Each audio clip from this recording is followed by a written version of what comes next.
విశాఖ జిల్లాలో women trafficking చేస్తున్న ముగ్గురిని పోలీసులు అరెస్ట్ చేశారు. ఉద్యోగాల పేరుతో యువతులను వివిధ దేశాలకు తరలిస్తున్నట్లు పేర్కొన్నారు.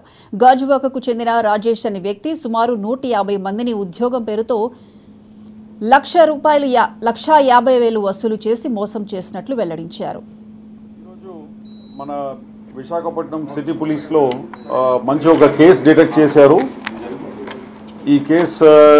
ఈ కేసుకు సంబంధించిన ముగ్గురిని అరెస్ట్ చేయడం జరిగిందండి. Who are indulging in human trafficking, అంటే ఇక్కడ నుంచి మనుషుల్ని డేటా ఎంట్రీ ఆపరేటర్ అని ఉద్యోగం ఇప్పిస్తామని చెప్పేసి వీళ్ళందరినీ ఫస్ట్ బ్యాంకాక్ రప్పించి బ్యాంకాక్ నుంచి మళ్ళీ కాంబోడియాకి తరలించడం. ఈ విధంగా దాదాపు 150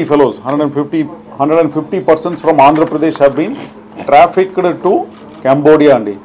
కాంబోడియాలో తీసుకువెళ్ళేసి వీళ్ళ ద్వారా అక్కడ మన వేరియస్ ఆన్లైన్ స్కామ్స్ ఏదైతే ఉందో అదంతా కూడా బలవంతంగా వీళ్ళని ఒక రూమ్లో కూర్చోపెట్టేసి వాళ్ళకి భోజనాలు ఇవ్వకుండా ఈ విధంగా వాళ్ళ మీద ఒత్తిడి తీసుకొచ్చేసి వాళ్ళ ద్వారా ఇండియాలో స్కామ్స్ నడిపించటం.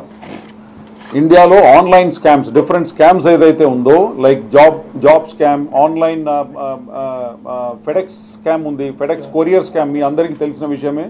ఫెడెక్స్ కొరియర్ స్కామ్, తర్వాత క్రిప్టో కరెన్సీ రిలేటెడ్ స్కామ్స్, ఇవి అన్నీ కూడా అక్కడ బలవంతంగా ఒక రూమ్లో కూర్చోపెట్టేసి టాస్క్ గేమ్ స్కామ్స్ ఇవి అన్నీ కూడా మన వాళ్ళందరినీ కూడా ఇక్కడ నుంచి డేటా ఎంట్రీ ఆపరేటర్ ఉద్యోగం ఇప్పిస్తామని చెప్పేసి వీళ్ళ దగ్గర నుంచి కొంతమంది ఏజెంట్స్ ఉన్నారు, మన ఇండియన్ ఏజెంట్సే ఉన్నారు. ఆ ఇండియన్ ఏజెంట్స్ వీళ్ళ దగ్గర నుంచి ఇక్కడ లోకల్గా ఎవరినైతే మేము ఇప్పుడు అరెస్ట్ చేసినామో వాళ్ళు ముగ్గురిని మేము పట్టుకున్నాము. వాళ్ళు వీళ్ళ దగ్గర నుంచి అన్ఎంప్లాయిడ్ యూత్ దగ్గర నుంచి 1.5 lakhs చొప్పున కలెక్ట్ చేసుకొని తర్వాత 1.5 lakhsలో 80,000 కాంబోడియా వాళ్ళకి ఇస్తారు. ఎవరికి? కాంబోడియా వాళ్ళకు.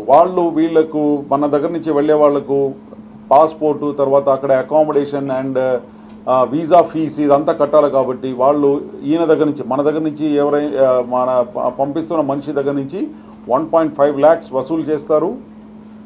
దాంట్లో 80,000 కాంబోడియా వాళ్ళకి పంపిస్తారు. కాంబోడియాలో ఫర్దర్ ఏజెంట్స్ ఎవరైతే ఉన్నారో వాళ్ళకు 80,000 పంపించేసి వీళ్ళు 70,000 ప్రాఫిట్ రూపంలో వీళ్ళ దగ్గర పెట్టుకుంటారు.